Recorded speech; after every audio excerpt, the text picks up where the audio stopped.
I'm going to show you how to customize home screen animations on your OnePlus 15. So if you go into settings and then go to home screen, lock screen and style, tap on that and then scroll down and select home screen settings.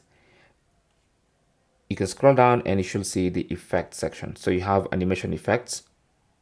So those are animation effects for opening and closing apps. So you can choose enhanced or standard depending on what you want.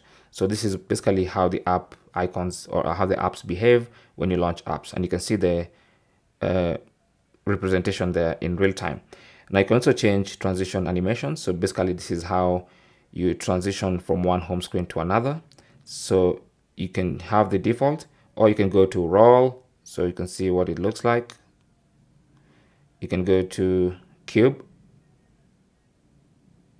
flip, card, whatever you want. I'm going to leave mine on default, but if you want to change, that's how you can do that.